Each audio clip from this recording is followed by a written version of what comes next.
今日の動画では次の4つの対局を取り上げ、将棋にまつわるニュースのさっき覚書きとしてそれぞれごく短くその印象を残しておきたいと思います。1、NHK 杯中村太地八段 vs 阿部小漆七段戦。2、JT 杯佐藤天彦九段 vs 稲葉陽八段戦。3、アベマ予選トーナメント藤井聡太七冠 vs 佐々木勇気八段戦。4、王位戦第3局藤井聡太王位 vs 佐々木大地七段。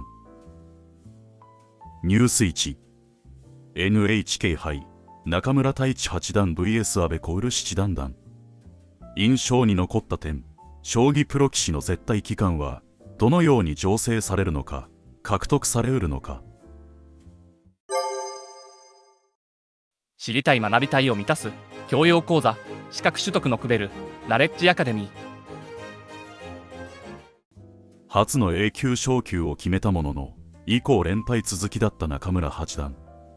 ゴルフ界では一般的ながら将棋界では珍しいと言えるだろう企業、コーヒー会社からの個人スポンサードも決まり、新たな将棋棋士像の提示にも意欲的である。1、早稲田の成蹊を優秀な成績で卒業していること。2、タイトルの戴冠経験があること。3、羽生善治九段との信頼関係もあり、自身の YouTube チャンネルに羽生九段が出演、誠実さを感じさせる人柄が垣間見られることから個人的には将来将棋連盟の会長に就任するかもしれない逸材と見ている。一方の阿部七段、アベマで解説を務めた際も明るくやや毒気や自虐さもはらんだトークを展開できる独特な面白さを感じさせる棋士である。中継解説の渡辺和史九段は確か同期と述べていたように思えるが、手が見えるタイプとして天才型と評していた。しかしながら阿部七段が将棋を覚えたのは小学校高学年であったとも評し、覚えて半年ほどで全国優勝していたと述懐していた。阿部段の将棋の指し手に通じているわけではないながら、小学校高学年で将棋を覚えるということは絶対期間はいかに獲得されたのだろうか。もちろん藤井猛九段もそうではあるが、幼少期を過ぎてから将棋に触れてトップ棋士となる棋士もいるとはいえ、早いに越したことはないように思えるし、何より絶対期間を獲得できないのではないかと思えてしまう。例えばチェロの世界ではロストロポービッチは7歳、ヨーヨーマは4歳、ジャクリーヌ・デュプレも4歳。音楽の世界においてもいずれの天才も弾き始める年齢はとにかく早い。天才少女デュプレは絶対音感を持ち、一度聴いた曲を完璧に覚えてしまう抜群の記憶力、天性の芸術的センスでもってチェリストとしての才能を開花し、16歳でデビューした。彼女の活躍は残念ながら難病に阻まれてしまったことはよく知られるところであるが、将棋も音楽も幼少期から才能を発揮する者の多くがトップへと至るのが共通している。阿部小漆七段は倉敷将棋王将戦平成18年第5回大会で当時小学6年生の時に青森県代表として出場し、高学年の部で全国優勝している。中村八段に敗れたが、とりわけ印象的であったのは対局後のインタビューである。明るく笑顔で答える様子はかえって棋士としての凄みを感じさせるものであった。どこかしら同じ青森県が生んだ文豪太宰治を彷彿とさせる風貌の阿部七段であるが、今後注目したくなる棋士の一人である。ニュース2、 JT 杯佐藤天彦九段 vs 稲葉陽八段。印象に残った点、トッププロ同士のプロとしての暗黙の共通了解。佐藤天彦さんは当時小学5年生で福岡県代表として、当時小学4年生の糸谷哲郎さんと小学生将棋名人戦西日本大会で平成10年に対局している。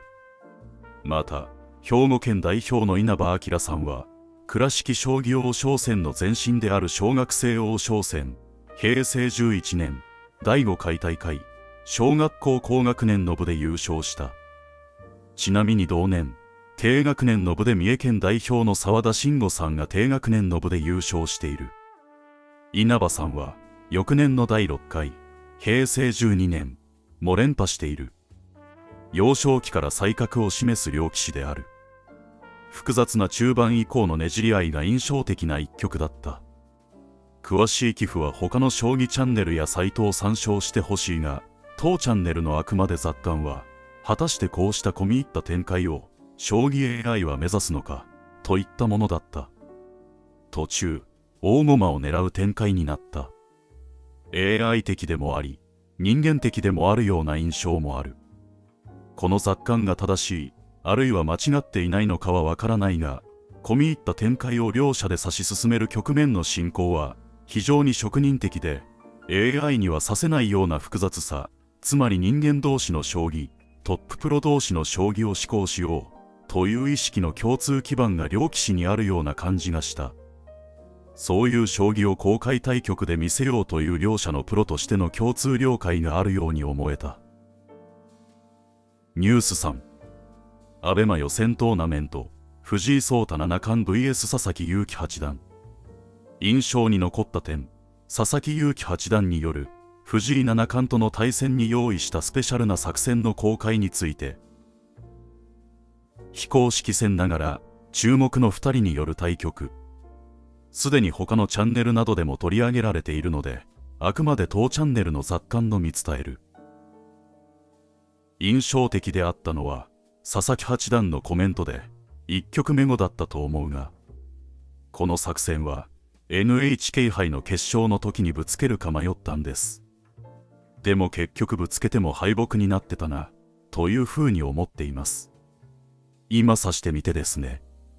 これであの時これもぶつけたかったなという心残りがなくなったんで、次から新しい作戦をまた考えてぶつけていきたいなと思うんですけれど、もうちょっと研究して臨まないといけなかったですね。相手の方が認識が深かったと述べていた。佐々木勇気八段は藤井七冠に勝つためにはスペシャルな高次元の作戦を用意し、それを他の棋士で試し披露公開するのを我慢し、自身の中に忍ばせておく必要がある旨を将棋世界に寄稿していた。このアベマ予選トーナメントでそうして準備し用意していた作戦を藤井七冠にぶつける対局を観戦できたのは貴重であったように思う。将来この2人でタイトル戦が繰り広げられることがあるかもしれない点からそう感じた。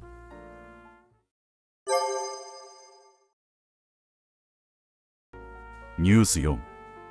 王位戦第3局、藤井聡太七冠 vs 佐々木大地七段。印象に残った点。1、遠山六段。佐々木七段は初めてのタイトル戦、しかもダブルタイトル戦で疲れが溜まりつつあるのではないか。挑戦者がタイトル戦に出場するということは勝ちが続いているからこそ挑戦者の権利が得られるわけだが、いかに藤井七冠が全てのタイトルの連覇とダッシュのかかる連戦で他の棋士は誰も真似できないような異次元のパフォーマンスを発揮し続けているのかも明瞭となる。2、井出五段。先手藤井七冠の角換わりに対する後手番の対抗手段として注目に値する。佐々木大地七段による事前研究の深さと有効性を示している。果たして薄い右玉の陣形は本当に有効なのか。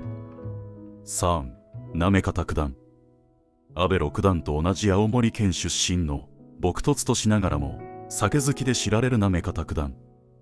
盤上にやり残したことがあると藤井猛九段と2人での取材時に答えていた。その一方で将棋連盟の非常勤理事に就任し、非常に忙しい、笑い、とギャグを飛ばしていたが、やはり朴訥としてユニークなところが画面越しから伝わってくる。2日目、昼食休憩前後か、佐々木七段の2時間半にわたる長考以降、じわりじわりと評価値は藤井七冠に傾き始める。藤井将棋には、AI ばかりでなく、行方九段の師匠である、大山康晴15世名人のバランスの良さが入っているのかとコメントしていた点が印象的である。時代の移り変わりと連綿と続く連続性の中に将棋があることを感じさせる。行方九段コメント。両棋士は波長が合っている。深掘りする点が共通している。渡辺さんも硬さが正義のような将棋から時代の変化に対応して AI を取り入れてバランス型の将棋も思考しつつあるように思える。数字に支配されてますかね。笑い。佐々木七段はもともとの強さと AI 研究による相掛かりの深掘りがうまくはまっているという印象。そして最終的には自分の力で勝ちたいという昔ながらの棋士像もある。終盤戦103手目、後手の佐々木八段が伸ばした歩を堂々と同歩で応じた藤井七冠の手に驚く行方九段。以降さまざまな変化手順はあったのだろうが、4四香から1一角の鮮やかなコンビネーションはとにかく強い。素人目にも手がつけられないと感じさせるものだった。対局結果は藤井七冠の勝利で王位戦3勝となった。途中形勢が五分五分となっていた点から次戦では先手番の佐々木八段が得意の相掛かりをぶつけることでの熱戦を期待したい。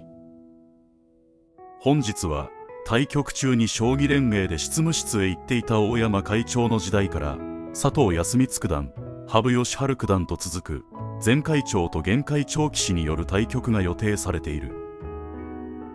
また順位戦 A 級永瀬拓矢王座と佐藤天彦九段の対局、加古川清流戦で藤本渚四段と里見香奈女流、銀河戦 D ブロックで松尾歩八段と渡辺和史六段のほか B 級順位戦など多くの対局が目白押しである。着実に将棋に対する注目は裾野を広げている印象だ。